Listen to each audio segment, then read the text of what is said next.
Welcome back to Venkat 95 views. Hello hi வணக்கம் மக்களே. இன்றைக்கி Bigg Boss season 8 live update தாங்க பார்க்க போகிறோம். இதில் என்ன ஒரு விஷயம் பார்த்தீங்கன்னா, கடந்த வாரங்கள் ஃபுல்லாகவே ரொம்ப மொக்க அப்படி போயிட்டுருக்குது. ஆனால் ஓரளவுக்கு எதனா பண்ணணும்னு பிக் பாஸ் எவ்வளோ ட்ரை பண்ணுறாரு. அதில் ஒரு மிகப்பெரிய டாஸ்க் ஒன்று கொடுக்குறாரு. ஆமாம், இந்த வாரம் பார்த்தீங்கன்னா அவரே ஒரு சீக்ரெட் டாஸ்க் ஒன்று கொடுக்குறாரு. சரி, இவங்க தான் விளையாடல, சீக்ரெட் டாஸ்க்கு கொடுத்தாலாவது அவங்களோட மனக்குமுறல்களை இதன் மூலம் வெளிப்படுத்தி ஒரு சின்ன ஏதாவது ஒரு கண்டென்ட் வரும்னு பார்த்தாக்கா அதையும் மொக்க பண்ணிட்டு வச்சுருக்காங்க. அவரே திரும்பவும் கூப்பிட்டு இந்த சீக்ரெட் டாஸ்க்கு உங்களுக்கு ஒழுங்காக விளையாட தெரியலையாமா அப்படின்னு சொல்லிட்டு ஒரு ஸ்கூல் டாஸ்க்கு அது பார்த்தீங்கன்னா திரும்பவும் உள்ளே கூப்பிட்டு பிக் பாஸே ஐடியா கொடுக்குறாரு. ஜாக்லினுக்கு, அருணுக்கு, தீபக்கு திரும்பவும் இவரே ஒரு ஐடியாவாக கொடுத்து என்ன ஒரு விஷயம் பார்த்தீங்கன்னா, அதாவது டீச்சர்ஸ் தனியாக ஸ்டூடெண்ட் தனியாக பிரிப்பாங்க. டீச்சர்ஸுக்கும் ஸ்டூடெண்ட்டுக்கும் தெரியாமல் ஸ்டூடெண்ட்டாக இருக்கிற தீபக்கை கூப்பிட்டே ஒரு கண்டென்ட் கொடுப்பாரு. ஏதாவது பண்ணுங்கய்யா, நீங்கள் என்ன பண்ணுறீங்கன்னு எனக்கு உங்களுக்கு ஒன்றுமே புரியல, நீங்கள் பாங்க. ஆனால் டீச்சர்ஸுக்கு யாருக்கும் தெரியக்கூடாது, நான் சொல்கிற மாதிரி நீங்கள் பண்ணுங்க. ஏன்னா மேனேஜ்மெண்ட்டு தான் உங்களை இது பண்ணிட்டு இருக்காங்க, கண்ட்ரோல் பண்ணிட்டு இருக்காங்க. ஆனால் மேனேஜ்மெண்ட்டை கொஞ்சம் அப்படி பண்ணணும்ல. ஸ்டூடெண்ட்ஸ்னால் என்னென்ன பண்ணுவாங்கன்னு உங்களுக்கு தெரியும்ல. நீங்கள் அது மாதிரி பண்ணி அவங்களுக்கு அவங்க தெரிஞ்சுக்கக்கூடாது நீங்கள் பண்ணுற கண்டென்ட்டை அப்படின்ற மாதிரி ஒரு சீக்ரெட் டாஸ்க் ஒன்று கொடுப்பாரு.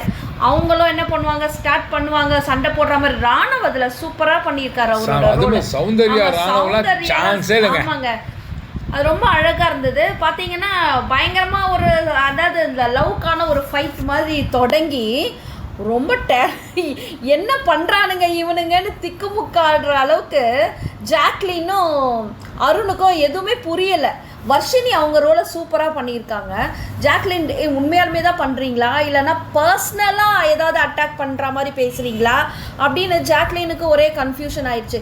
தமிழ் ஆசிரியை அழுதுட்டாங்க, ஜாக்லினும் அழுதுட்டாங்க. ஆமாம், அப்படி நடக்குது. ஆனால் இதை இன்னும் நல்லா கொண்டு போகலாம். இந்த மொக்கைக்கும்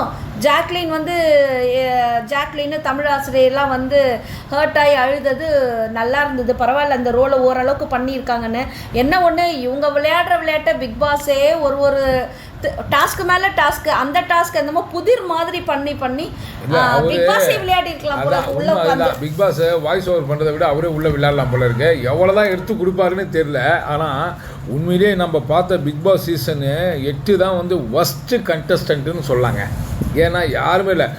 ஒரு அதான் சொல்லுவாங்களே, கோடு போட்டால் ரோடு போடணும் அப்படின்வாங்க. ஆனால் இவங்கெல்லாம் ரோடே போட்டால் கூட கோடில் போய் பார்த்துட்டு இருக்காங்க. அந்த மாதிரி இருக்குது, ஒரு நாலேஜே இல்லாமல். ஆமாம், இந்த ஃபர்ஸ்ட் கண்டஸ்டன்ட்ஸ்க்காக அடுத்தது நம்மளுக்கு ஒரு வீடியோ போடுறோம். அதில் பார்த்தீங்கன்னா ஒரு சூப்பரான ஒரு பாட்டு இருக்குது. அந்த வீடியோவையும் நீங்கள் பாருங்கள். இதில் மற்ற விஷயங்களை நம்ம பார்த்துருவோம். நைட்டு பார்த்தீங்கன்னா சிவா அவருடைய மனக்குமுறல் எல்லாம் வெண்ட் அவுட் பண்ணுறாரு. யார்கிட்டன்னா அருண் கிட்ட சொல்கிறாரு.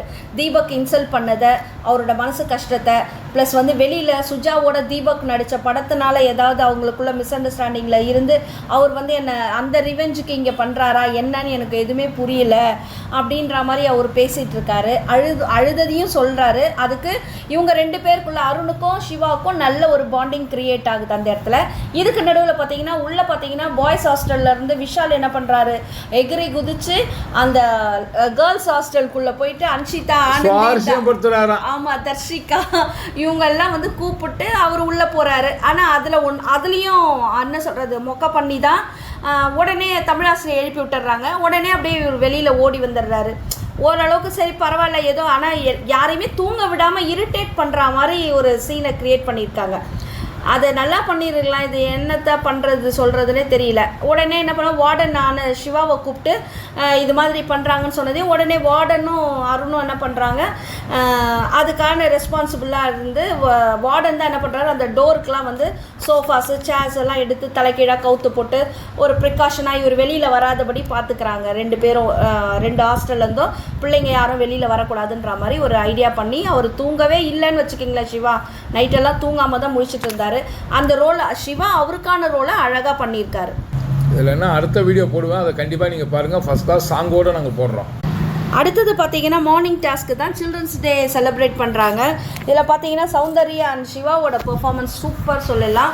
ரியாவோட பெர்ஃபார்மன்ஸ் சூப்பர் சொல்லலாம். அல்டிமேட்டாக இருந்தது. சிவா தான் என்ன சொல்கிறதுனே தெரியல. அவர் அந்த அவங்களோட குழந்தைக்காக வெளியில் அவர் எப்படிலாம் பிஹேவ் பண்ணியிருப்பார், அந்த குழந்தைய வந்து ஹாப்பியாக வச்சுக்கிறதுக்காக இந்த கார்ட்டூனில் இருக்கிற ஒரு இதுவை எடுத்து அவர் ரீக்ரியேட் பண்ணி அழகாக சூப்பராக பண்ணியிருக்காரு. எல்லாருமே வாயை பொழந்துட்டு உட்காந்து பார்த்தாங்க, எல்லாமே ரசித்து பார்த்தாங்க அவரோட பெர்ஃபார்மன்ஸ். 3-4 வாய்ஸில் பேசினாப்புல, அது ஒரு பெரிய விஷயம். நல்ல மெமிக்ரி. எழுந்து நின்னே எல்லாருமே அவங்களோட கிளாப்ஸை கொடுத்தது ரொம்ப சூப்பராக இருந்தது. எல்லாருக்குமே ஆச்சரியமாக இருந்தது. அடுத்தது சௌந்தர்யா அண்ட் ரியா பண்ணது. ரியா வந்து ஸ்கூல் டைமில் வந்து எல்லாருமே புள்ளி பண்ணது ரியாவை, அதை சொல்லி அவங்க ரொம்ப ஃபீல் பண்ணியிருந்தாங்க. இது மாதிரி ஒரு ஸ்கூல் டேஸில் இருந்திருந்தா, இது மாதிரி ஒரு ரெஸ்பான்சிபிள் டீச்சர்ஸ் இருந்திருந்தா அதெல்லாம் தவிர்த்து இருந்திருக்கலாம் அப்படின்ற மாதிரி அவங்க பேசியிருந்தாங்க. நல்லா இருந்தது. அதே மாதிரி சௌந்தர்யாவும் அவங்களுடைய இதுவை சொல்லியிருந்தாங்க. அவங்களோட குரலை வச்சு அவங்கள எப்படியெல்லாம் வந்து மற்றவங்க வந்து கேவலமாக கேலியாக பேசினது அதெல்லாம் சொல்லும் போது அவங்களும் அழுது, ரியா அழுதுட்டாங்க, அப்புறம் ரயான் அழுதுட்டாரு, தர்ஷிகா எல்லாருமே ஓரளவுக்கு கண் கலங்கிட்டாங்க. ஸோ அது எல்லாத்துக்கும் காரணம் யாருன்னா பிக் பாஸ் தான். ஏன்னா அவர் இவங்க ஒன்றுமே பண்ண மாட்டாங்கன்னு எப்படியோ கொடுத்து பார்க்குறாரு. இப்போ தான் கொஞ்சம் அது எப்படின்னா சூடு கொட்டியை தேய்ச்சி சூடு வச்சா மாதிரி, இது தொடையில் வச்சா சூடாக இருக்குமா அந்த மாதிரி இப்போ தான் சூடு வருது. ஆமாம், ஏன்னா யாருமே கண்டென்ட் கொடுக்க மாட்டாங்க. நேற்று எபிசோடில் கூட பார்த்தீங்கன்னா சௌந்தர்யா தான் வந்து ரயான் கிட்ட மற்றவங்க கிட்ட சொல்கிறா, என்ன இப்படியே உட்காந்துருந்தா என்னதான், நம்ம தான் கண்டென்ட் கொடுக்கணும் அப்படின்றாங்க. ஆனால் கூட எல்லாருமே மக்கா இருக்கிறாங்கங்க. இது மாதிரி மக்குங்களை வச்சுக்கிட்டு என்னத்தை ரன் பண்ண? எல்லாருமே சேஃபாக விளையாடுறாங்க. இதில் ராயன் சரி, அவங்க ராணவ் வந்து நல்லா வந்து அவரை இண்டிவிஜுவல் பிளேவும் விளையாட விடாம இவங்களும் அதை ஸ்டாப் பண்ணிடுறது நல்லா இல்லை. இதுக்கு இவங்களுக்கெல்லாம் வேற ஸ்கூல் யூனிஃபார்ம்லாம் வேற கொடுத்து பிக் பாஸ் வந்து இவ்வளவும் தந்து இவங்க வந்து இதெல்லாம் வச்சு ஒரு யூட்டிலைஸ் பண்ணி மக்களுக்கு என்டர்டைன்மெண்ட்டாக கொடுங்கடானா அவங்க யாருமே கொடுக்கல. இதில் என்ன ஒரு விஷயம்னா, இந்த ஊர்கழிவு இருக்க நம்ம சாஞ்சனா ஐயோ தேவையில்லாமல் கத்துதுங்க. அது யாரும் சட்டை பண்ணலன்றது அதுக்கு இந்த தடவை அதை தான் சேவ் பண்ணுவாங்க. சேவ் பண்ணிட்டு அதை தான் உள்ள நாமினேஷன் பாஸ் அழுது கூத்தாடி வாங்கிச்சு. அதுதான் அது மாதிரி இருக்கு. அது வெளியில அனுப்புனாலும் கொஞ்சம் உள்ள உருப்படுவாங்க, சுவாரஸ்யம் இருக்கும். ஆமா, இதை ஒரு சாக்கா வச்சுட்டு அதை விஜய் சேதுபதி இவளை வந்து கண்டிக்காததுனால தான் இவளுக்கு இதெல்லாம் ஒரு அட்வான்டேஜ் புரியல. அதுக்கு என்னன்னா இவரு சொல்லணும், அம்மா நீ பண்ணது தப்பா விளையாடுற அப்படின்னு சொல்லணும். அவர் கொஞ்சம் சின்ன குழந்தை தானே என்கரேஜ் பண்றாரு. அது வேற மாதிரி யூஸ் பண்ணிடுறாங்க. தான் போன தடவையும் அவ வெளியில போல, ஸ்மிதா வெளியில போனாங்க. சோ பாப்போம், இந்த தடவை போக முடியாதுன்னு நினைக்கிறவ அடுத்த தடவை தான் வெளியில அனுப்புறதுக்கு மக்கள் ஓட்டு மக்கள் கையில தான் இருக்கு. ஓட்ட போடும்போது அவளை வெளியில அனுப்புங்க. நம்ம ரஞ்சித் சாரும் ரொம்ப அமைதியா இப்ப பார்த்தா திடீர்னு கோபப்படுறாராம். அப்படிலாம் பண்ணுங்க ஊன்னு கத்திட்டு போய் வெளியே போய் அது வேற வெளியில உட்காந்துட்டு அவர் சொல்றாரு, அவர் ஒண்ணுமே தெரியாத ஒரு மாதிரி முகத்தை வச்சிருக்காரு. அவர் சொல்றாரு, பிக் பாஸ் சொன்னாரு சரி, தீபக்கை கூப்பிட்டு சொல்லுவாங்க உள்ள வந்து ஆளாளுக்கு அவங்கவுங்க பெர்ஃபார்மன்ஸ் கொடுத்துட்டு அவங்க ஓவர் டேக் ஆகல. அவருக்கு உள்ள பொறாம இருக்கு. அதை நான் பாத்துறேன். ராணவ் பண்ணது அவருக்கு பிடிக்கல. உடனே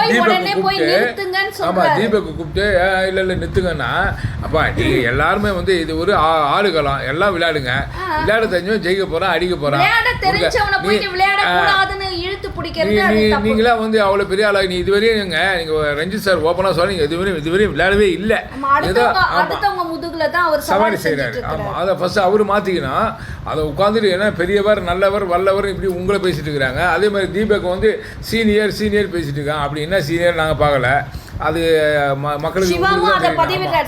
சீனியர்னா இங்கே வந்து சீனியர்ஸ் கிடையாது எல்லாருமே தான் அப்படின்னு பார்க்க போனால் வெளியில் வந்து பார்த்தீங்கன்னா மற்றவங்களும் சொல்லுவாங்கல்ல அப்படின்ற மாதிரி.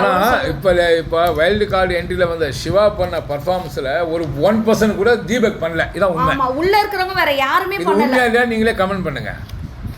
ஸோ இதுவரை இந்த சுவாரஸ்யமான விஷயங்கள் உங்களுக்கு தகவல் நாங்கள் பண்ணிட்டோம். அடுத்த வீடியோவில் உங்களை மீட் பண்ணுறேன். ஆனால் அடுத்த வீடியோவில் எடுத்தவொடனே சாங் தான் வரும். நீங்கள் பார்த்து என்ஜாய் பண்ணுங்கள். இந்த வீடியோ பிடிச்சிருந்தால் லைக் பண்ணுங்கள், கமெண்ட் பண்ணுங்கள், ஷேர் பண்ணுங்கள், சப்ஸ்கிரைப் பண்ணுங்கள். தேங்க்யூ.